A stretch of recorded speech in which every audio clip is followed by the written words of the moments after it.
Assalamualaikum warahmatullahi wabarakatuh. Perkenalkan, saya Lia Marliani dari Fakultas Farmasi Universitas Bakti Kencana. Pada kesempatan ini, kita akan membahas mengenai perhitungan persentase dan konsentrasi, yaitu konversi antar satuan konsentrasi. Kita akan menggunakan konversi antar satuan konsentrasi ini di dalam berbagai perhitungan di bidang farmasi. Ya, seperti kita ketahui, dalam perhitungan konsentrasi yang digunakan di bidang farmasi, salah satu satuan yang digunakan adalah persen. Biasanya satuan ini kita gunakan untuk menyatakan kekuatan sediaan obat atau menyatakan konsentrasi larutan reaksi ataupun juga dalam penyiapan obat. Ya, oke. Ada 3 jenis persen yang digunakan, ya, yaitu persen bobot per volume, persen volume per volume, dan persen bobot per bobot.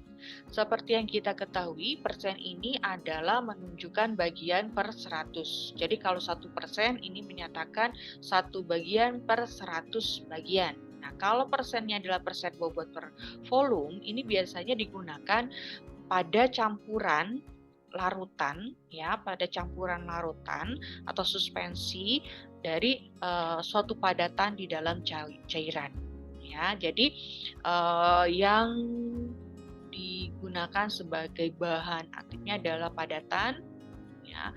Bentuk sediaannya adalah cairan atau suspensi.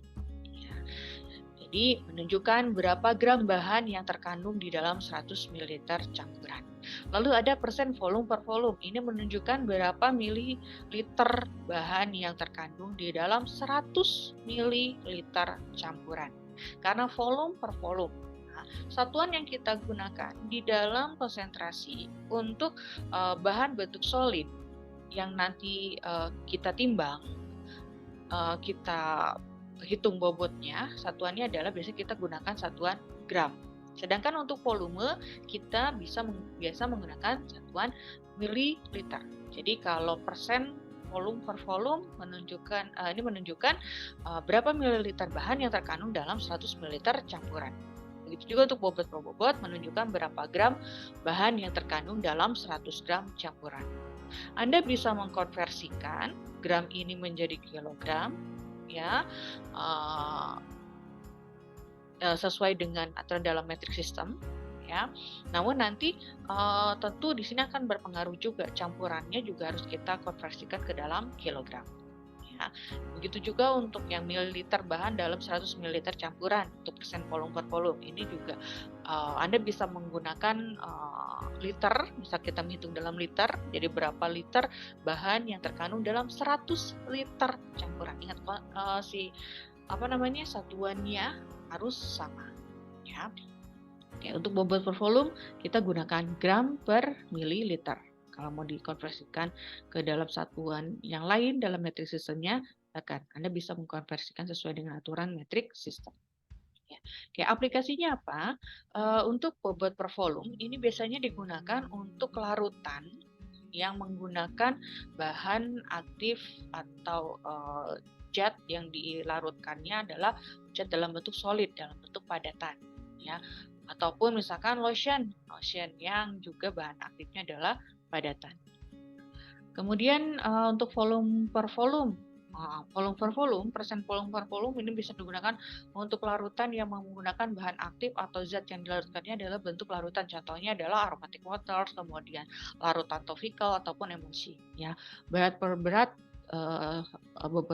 bobot ini contohnya adalah salep, krim, gels yang biasanya menggunakan bahan aktifnya dalam bentuk padatan.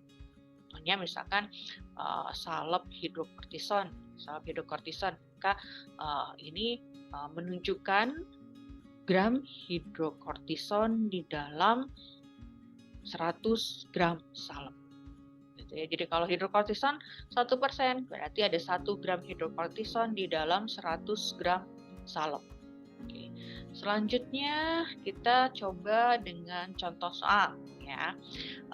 Diminta untuk menyiapkan kalium permanganat 0,01% dan menambahkan purified water sampai 250 ml. Yang ditanyakan berapa kalium permanganat yang dibutuhkan. Oke, harus diingat bahwa kalium permanganat ini adalah zat dalam bentuk solid. Dia itu solid, dia kalium permanganat ini. Berarti persen di sini adalah persen bobot per volume, ya. Volumenya berapa yang diharapkan? Volume yang diharapkan adalah 250 ml. Volume campuran nanti yang akhirnya adalah 250 ml. Maka kita bisa hitung dengan menjabarkan kalium permanganat 0,01% ini adalah sama dengan 0,01 gram di dalam 100 ml. Jadi kalau dalam 100 ml itu mengandung 0,01 gram. Kalau volume akhirnya 250 ml, berapa gram? Nah, kita hitung pakai yang proporsi. Ya, yang di pertemuan pertama kan sudah dibahas mengenai rasio dan proporsi. Maka kita bisa hitung dengan kalium permanganat yang dibutuhkan adalah 0,01 gram per 100 ml kali 250 ml. Oke, jadi berapa? 0,025 gram. Oke. Contoh yang berikutnya adalah kita membuat phenol encer 2,5% dari larutan phenolpet. Ditambahkan lotion kalamin 240 ml. Berapa mililiter phenol yang dibutuhkan untuk menyiapkan resep tersebut? Oke, ini adalah solid liquid ya, liquid. Kalau liquid berarti persennya adalah persen volume per volume. Maka berapa mililiter phenol yang dibutuhkan untuk menyiapkan resep tersebut? Kita hitung dari penjabaran 2,5% phenol encer menunjukkan 2,5 ml dalam 100 ml larutan.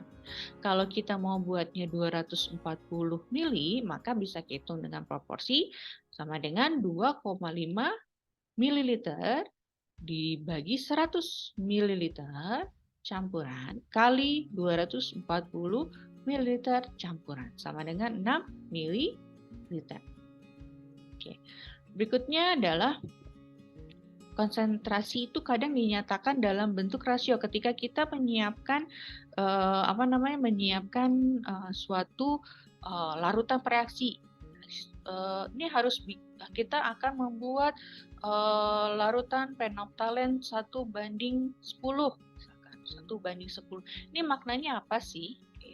Dalam rasio A/B untuk padatan dalam larutan, ini maknanya adalah A gram zat, ya, padatan dalam larutan. Ingat, padatan dalam larutan, solid dalam liquid, berarti bobot per volume, berarti A gram zat di dalam B mililiter larutan. Ya, B mililiter larutan. Dalam B mililiter larutan. Untuk larutan dalam larutan, ini maknanya adalah A mililiter zat dalam B mililiter larutan. Begitu juga untuk padatan dalam padatan, ini menunjukkan A gram zat dalam B gram padatan. Ya. Oke, contohnya kita mau diminta untuk membuat larutan NaCl. Larutan NaCl yang dibuat dengan rasio 1:20. Ya, 1:20. Ini maknanya adalah 1 gram natrium klorida dalam 20 ml larutan.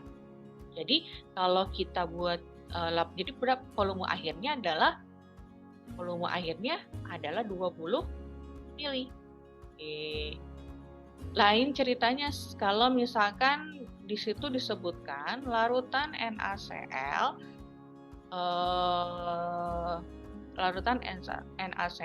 banding air 1:20. Nah, kalau ini baru 1 gram NaCl ditambah 20 ml air. Ya. Jadi nanti volumenya belum tentu juga 20 ml, kalau ini volume akhirnya adalah 20 ml larutan. Ya, gitu. Jadi kalau disebutkan sebagai larutan atau campuran padatan 1:20, ini menunjukkan 1 gram padatan di dalam 20 ml larutan atau dalam 20 gram padatan. Ya. Kita bisa mengkonversi persen ke rasio. Contohnya, saya mau mengubah 2,5% menjadi rasio. Basically kan sebenarnya persen ini adalah bagian per 100. Jadi kalau kita jabarkan ke dalam rasio, ini 2,5% adalah 2,5 banding 100. Kalau mau dibulatkan, bisa kita bulatkan juga dengan proporsi, misalkan 2,5-nya ini mau saya ubah menjadi 1, maka 100-nya ini akan setara dengan berapa? Kita bisa ubah menjadi, misalkan kita misalkan aja 2,5 banding 100 sama dengan 1 banding X. Nah, X-nya kan bisa kita hitung ya pakai proporsi. Berarti 25 banding 100 atau 25 per 100 ini sama dengan 1 per X. Ini nanti kita pindah ruas ke sini ya. Jadi X-nya sama dengan 1 dikali ini pindah ruas ke sini, 100 dibagi pindah ruas ke bawah 2,5 sama dengan 40. Maka 2,5% sama dengan 1 banding 40. Atau sebenarnya kita juga bisa hitung, misalkan ya, ininya 2,5% ini kita bulatkan ya, kita bulatkan. Kalau dibulatkan 2,5 bulatnya kali berapa ya? Misalkan kali 4. Oke, kalau kali 4 ini juga harus dikalikan dengan 4. 2,5 kali 4 berapa? 10 ya. 100 dikalikan dengan 4, 400. Jadi sama dengan 10 banding 400. Atau kalau mau disederhanakan lagi, sama kan 1 banding 4. Ya. Oke. Kemudian satuan yang tidak kalah pentingnya adalah ppm atau BPJ ya, part per million atau bagian per juta. Ini menunjukkan bagian per juta campuran, 1 bagian Z per juta campuran. Jadi kalau saya bilang 1 BPJ, ini menunjukkan 1 per 1 juta. 1 per 1 juta. Sama seperti halnya konsentrasi, ada bobot per volume, ada volume per volume, dan ada bobot per bobot. Oke, kalau volume per volume dan bobot per bobot tentu ini satuannya harus sama. Jadi kalau misalkan saat BPJ volume per volume, ini menunjukkan 1 ml dalam 1 juta mililiter. Ya. Jadi 1 per 1 juta sama satuannya mililiter. Ini nanti Anda bisa ubah nih 1 mililiter ini ke dalam mikrolit. 1 mililiter kan sama dengan 1000 mikrolit. Nah, yang mililiter ini yang di bawah 1 juta mililiter ini bisa kita ubah ke dalam liter. 1 juta mililiter juga sama dengan 1000 liter. Jadi bisa disederhanakan 1 BPJ untuk volume per volume ini adalah 1 mikroliter per liter. Oke, atau kita ubah nih yang 1 mililiternya ke dalam 1 juta. 1 mililiter itu 1 juta apa sih? 1 juta nanoliter. Ya, 1 juta nanoliter per 1 juta mililiter. Ya, jadi bisa 1 BPJ volume per volume itu kita nyatakan dalam mikrolit per liter atau nanoliter per mililiter. Bagaimana dengan bobot per bobot? Ya, ini kan 1 gram dalam 1000 gram. Dalam 1 juta gram. 1 juta gram ini sama dengan 1000 kilogram. 1 gram kalau kita ubah menjadi miligram itu adalah 1000 miligram. Ya, 1000 bagi 1000. Jadi 1 BPJ bobot per bobot sama dengan miligram per kilogram. Atau Anda mau mengubah nih supaya jadi 1 gram itu 1 juta apa sih? 1 gram. Ya, 1 gram sama dengan 1 juta mikrogram. Ya, 1 juta mikrogram dalam 1 juta gram atau 1 mikrogram per gram. Ya. Bagaimana kalau dalam bobot per volume. Ingat, bobot itu dalam konsentrasi kita akan menggunakan satuannya adalah gram. Volumenya kita gunakan mililiter. Maka BPJ bobot per volume adalah 1 gram dalam 1 juta mililiter. Ya, kalau kita ubah menjadi miligram, ya 1 gram ini kan sama dengan 1000 miligram. Nah, ini 1 juta mililiter sama dengan 1000 apa sih? Ingat 1 mililiter itu adalah 1/1000 liter. Jadi 1 juta mililiter sama dengan 1000 liter. Oke, coret 1000 bagi 1000. 1. Jadi 1 BPJ bobot per volume sama dengan 1 miligram per liter. Ya. Oke. Bagaimana kalau kita ubah gram ini ke dalam mikrogram? Bisa kan? 1 gram, ingat sama dengan 10 pangkat 6 mikrogram atau 1 juta mikrogram.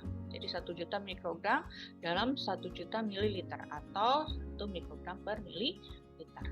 Jadi secara singkatnya untuk bobot per volume ini 1 BPJ-nya itu bisa kita nyatakan dalam miligram per liter atau mikrogram per liter. Dapat perhitungannya dari mana? Ini ya. Kemudian untuk volume per volume bisa kita nyatakan mikroliter per liter atau nanoliter per mililiter. Ya. Sedangkan untuk bobot per bobot bisa kita nyatakan dalam miligram per kilogram atau mikrogram per gram. Oke. Untuk lebih jelasnya silakan Anda coba latihan soalnya. Ya, kerjakan latihan soalnya sesuai dengan pembagian yang ada di dalam forum, lalu kemudian jawabannya diupload di dalam forum. Nanti kita bahas ya pertanyaan latihan soalnya ataupun ada yang masih belum dipahami, kita akan bahas di dalam diskusi yang sudah dijadwalkan di dalam e-study. Ya, oke, demikian penjelasan dari saya. Kurang lebihnya saya maaf. Wabillahi taufiq wal hidayah. Assalamualaikum warahmatullahi wabarakatuh. Selamat mengerjakan soalnya. Selamat diskusi.